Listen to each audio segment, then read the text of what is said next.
자, 이게 환율이에요. 그죠? 딱 이틀 만에 1440원을 만들어 놨어. 42원을. 이제 이거 5년치고, 요거를, 아유, 한번 보자. 아유, 그냥 너무 길게 설명할 것도 아니고. 왜 환율을 이렇게 낮게 밀었을까요, 여러분들? 응? 이틀 라인에 왜 이렇게 낮게 밀었을까? 이거 일반 뭡니까? 개인들이 아니면 특정 기관이 외국인이 이렇게 만들었을 거라고 생각해요, 여러분들? 아니죠? 응? 이건 국가에서 한 거지. 관여를 한 거지. 정부가 개입을 한 거지. 그제? 뭘 만들려고? 응? 연말 환율 종가 관리를 한 거야. 연말 환율에 대한 연간 그 환율 종가 관리를 하기 위해서 24일 밤부터 공격을 한 거라고. 내리려고 아주 작정하고. 그죠? 올해 1월 달에 환율이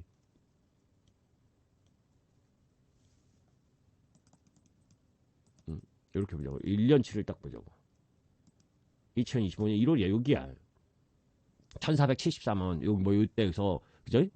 그러면서 1300원 50원대까지 내려갔다가 1480원 와서 이렇게 환율을 민 거라고. 환율은 지금 요 환율을 왜 정부가 마사지를 하면서 이렇게 내리느냐? 어? 여러분들 지금 뭡니까? 그 환율을 방어하기 위해서 연기금도 동원하고 거기에다가 서학개미 리턴하는 거에 대한 세제 혜택 주고 막 이런 얘기를 하잖아. 강도 높게 이야기를 하고 있잖아. 그래서 여러분들 이 환율이 더 세게 내려가서 원화 강세가 될 상황이라고 우리나라를 보십니까 지금? 이렇게 1,300원대로 막 이렇게 내려가서 이렇게 내려가야 갈 상황이라고 봐요. 서학개미들이 한테 세제 혜택 준다고 물론 서학개미의 그 부분이 상당히 크긴 커. 일정 정도 영향이 없을 수가 없어. 왜냐면 지금 올해 해외에 유출된 투자금만 해도 160조. 160조. 올해만 해외에 투자하러 나간 게 수수료만 4조 8천억 5조니까 그죠? 엄청나게 개인 투자가들이 해외에 나가는 거지. 거기에 레버리지도 크게 쓰고 하면서 나가는 거지. 그러니까 일부 영향도 있어요. 그런데 실질적으로 여건이 우리가 GDP 경제 성장률이라고 하죠. 성장률이 높고 그죠? 그 나라 통화 가치에 대한 통화 가치는 그 나라의 경쟁력이니까 그죠?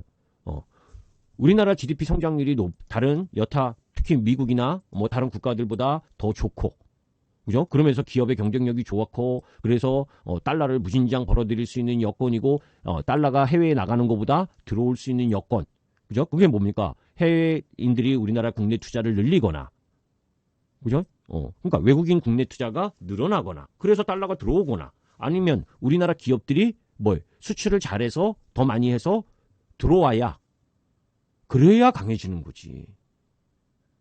그죠? 우리나라의 재정을 계속 재정 적자를 확대하고 돈의 가치를 떨어뜨리는 상황에서 내년부터는 200억 불씩 미국에 갖다 바쳐야 되고 그죠? 국내 대기업 좋은 기업들은 뭡니까? 해외에 나가서 해외 공장과 해외 생산 투자를 많이 하는 흐름 이런 부분으로 진행이 되는 상황의 구조적 흐름이면 원화가 강세로 세게 전환되기가 어려운 거예요. 그러면 이렇게 생각할 거예요. GDP 성장률이 상대적으로 낮고 해외 투자가 늘어나고 해외 기업들이 가니까 국내장은 박살난다? 그건 아니지.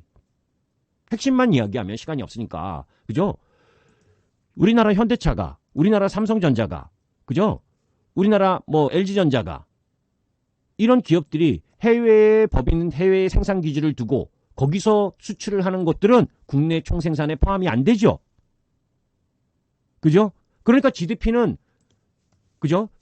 우리나라 기업이 글로벌화되면 낮아질 수밖에 없어. 해외 진출을 많이 하면.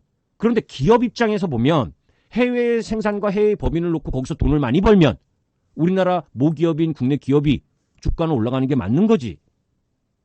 그거 헷갈리시면 안 돼. 이 말 뜻 이해해요?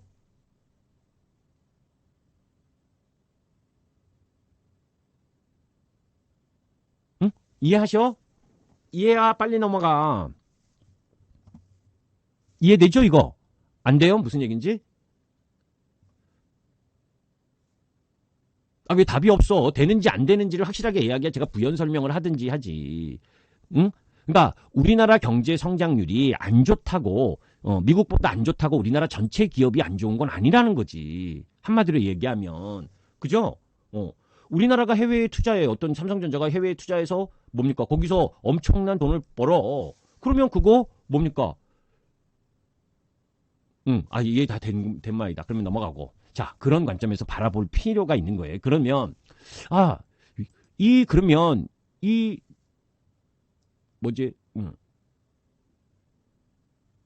뭐야.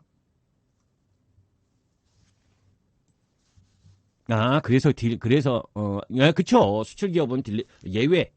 수출 기업과 해외 현지 생산이 많은 기업들은 예외가 될 수 있다는 거지. 예? 그 얘기를 한 거고. 자, 이제 그게 핵심인 거 아니고, 그런 이제 국내 GDP가 안 좋다고 해서 그 국내 GDP가 안 좋으면 경제 성장률이 안 좋으면 가장 안 좋은 건 내수 경기가 안 좋은 거예요. 내수 경기. 그래서 체감 경기가 안 좋은 거야. 성장률이 안 좋으면. 그죠? 지금 여러분들 50대 이상이신 분들은 사실 복받은 세대지. 왜? 경제 성장률이 우리나라가 막 올라가던 때였으니까 그냥 웬만큼 공부하면 웬만큼 좋은 기업 다 갈 수 있었고 공부를 안 해도 그죠? 고등학교만 나오고 고등학교 뭐 못 나와도 취직하려고 그랬으면 어디든 다 취직할 수 있었잖아. 그죠? 내가 육체적으로 조금만 힘이 들면 다 할 수 있었던 타이밍이었어요. 1970년대, 80년대, 90년대, 2000년대는 지금의 청년이나 지금의 애들이 불쌍한 건 경제 성장률이 성장하지 못하니까 그죠? 이렇게 좋은데 결혼해서 애 낳고 결혼 자금 만들고 뭡니까? 집 살려고 하는 그걸 앞을 내다 보니까 깜깜한 거지. 그 직종은 몇 군데 없고 거기는 별로 뽑지도 않는 데고 보통은 대부분은 그죠? 대부분은 지금도 90년대 후반 2000년대 초반에 월급 그 월급에서 크게 늘지 않은 오히려 알바 시간당 임금만 올랐지 직장인 그 중소기업들의 직장 월급 부분들은 그 뭐에 물가 상승률을 못 따라가고 부동산 상승률을 못 따라가니까 상대적 빈곤과 흐름이 계속 진행되면서 부익부 빈익빈이 되고 그죠? 그래서 재정 적자를 또 늘리고 하는 상황들이 계속 반복되고 그러니까 결론 우리나라 내수가 깡 됐고 거기에 자영업자 우리나라 전 세계에서 최고 많은 상황 그죠? 그러니까 그런 부분들이 다 악순환의 흐름 부분으로 진행되는데 이게 그죠? 정부가 돈 푼다고 되는 일은 아니지. 이거 이런 얘기까지 다 하면 너무 시간이 오래 걸리니까 이 얘기하려고 한 게 아니라 그러면 금요일 날 삼성전자만 제외해놓고 삼성전자는 단박에 실적이 딱 나오니까 다른 수출 기업들은 뭐 실적이 안 좋든 다 대부분 떨어진 이유가 그러면 왜일까? 그러면 두 번째로는 뭡니까? 이 환율밖에 없어. 환율은 수출 기업에 영향을 주니까 거니까. 그죠? 그래서 물어본 거예요, 여러분들. 이게 더 쭉 빠질 거라고 생각을 하냐. 차트 모양으로는, 그죠? 차트 모양만으로 보면, 여기 못 지키면, 그거 얘기한 거예요. 적절하게 비교하셨네, 워터탱크님. 딱 그 얘기한 거야. 딱 그 비유가 딱 맞아. 그죠? 이렇게 추세로 상승하던 환율이, 그죠? 이렇게 수렴을 고점을 이렇게 딱 찍다가, 이렇게 내려온 부분이 앞으로 더 내려갈 부분으로 보느냐, 일시적으로 보느냐, 그러면 왜 이렇게 정부가 이틀 동안 이렇게 급락을 시켰냐? 여러분들 주식 매도할 때, 그죠? 내가 밑에 가서 이렇게 여기까지 가서 막 쫓아가서 하락을 시키면서 매도하려면 뭡니까? 이게 더 이렇게 쭉 빠질 수 있다라는 자신감이 있었을 때 하는 거예요, 사실. 그죠? 여기서 되돌아올 것이다라고 보면 이렇게 매도하면 안 되는 거예요. 뭐하러? 비싼 가격에 팔 수 있는데 뭐하러 싼 가격에 이 장대 음봉에 가서 던지고 하냐고. 그런데 그럴 수밖에 없는 상황이 있었다. 우리나라는. 왜? 아까 봤던 연말 연초 주가 부분, 환율 부분에서 연말 환율 종가를 안 할 수가 없는 상황이었다. 응? 정부의 수많은 경제 지표는 연말 기준으로 작성이 돼요. 기업도 마찬가지입니다. 응? 연말 환율이 낮게 유지되면 대외 채무 비율, 이런 각종 수치나 지표가 긍정적으로 나타날 수가 있어. 기업이나 금융권의 부채도 마찬가지야. 국내 기업들이 대규모 달러 부채를 안고 있는데, 그죠? 연말 종가 환율에 따라서 원화로 환산된 부채 규모가 결정이 되기 때문에 환율이 높게 마감되면 기업 부채가 엄청나게 늘어난 걸로 보여지고, 환율이 내려오면, 그죠? 재무 건전성이 그나마 나아질 수 있는 거다고. 거기다가 은행들의 BIS 비율도 마찬가지고, 은행이 달러 자산 비율을 많이 보유하고 있잖아요.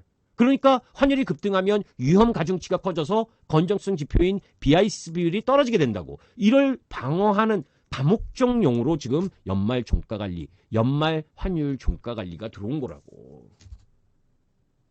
이해되시죠? 그걸 뭘 이용해서 국민연금에 환했지. 그죠? 그리고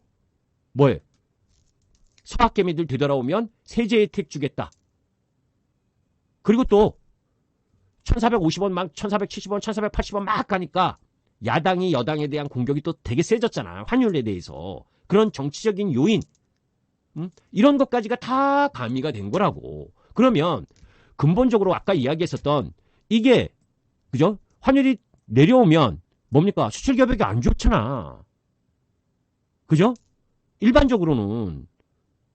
근데 이것도 옛날의 개념, 중소기업들이 오히려 환해지나 이런 걸 제대로 못하는 중소기업들이 영향을 많이 받는 거지.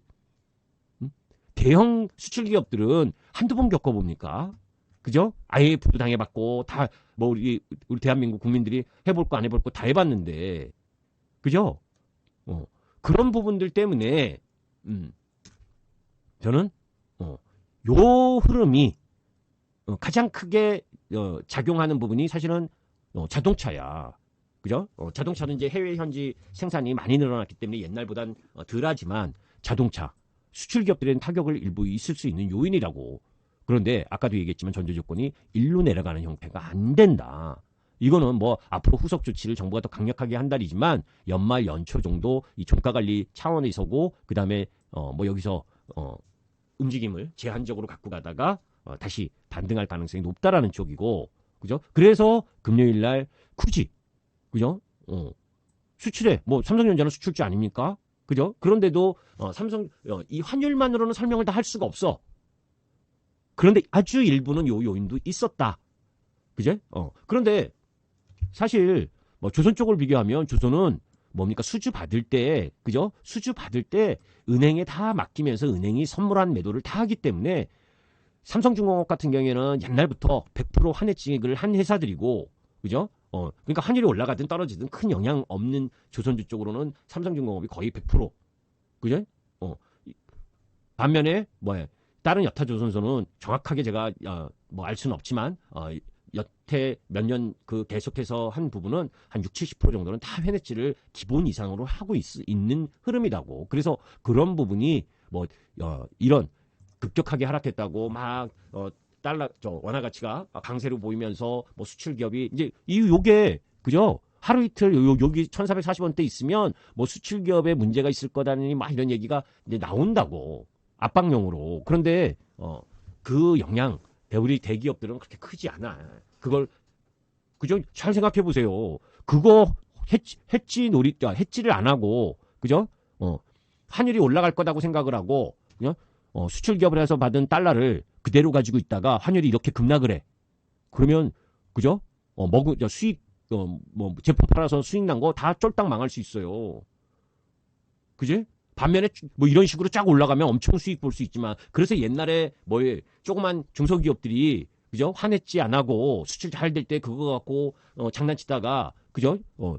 수출 영업 실적은 좋았음에도 불구하고 파생 상품에서 손실 꽉 나가지고 흔들흔들거린 조그만 코스닥 기업들도 꽤 있었다고. 그죠? 옛날에 그래서 은행이나 증권에서 판 파생 상품 연관해서 문제가 되기도 했었잖아요. 그러니까 여튼 그런 얘기는 뭐 나중에 하도록 하고. 자, 일단 이제 그런 부분이야. 그래서 2개 정도가 이제 아까 말씀드린 삼성전자 쪽에 단기로 실적을 발표하니까 가장 실적이 좋을 거라고 보는데 가장 빨리 실적을 발표하니까 먼저 움직인 거다라고 보는 거고, 두 번째는 저 환율이 이틀 급락을 하면서 수출지에 대한 부정적인 인식, 뭐 이런 부분들이 조금 가미될 수 있는 그 정도의 흐름으로 본다. 그 정도다. 그죠? 그런데 저는 그건 아니라고 봐. 그게 그걸로 인해서 주가들이 더 세게 내려와야 될 이유는 아니다라는 거지.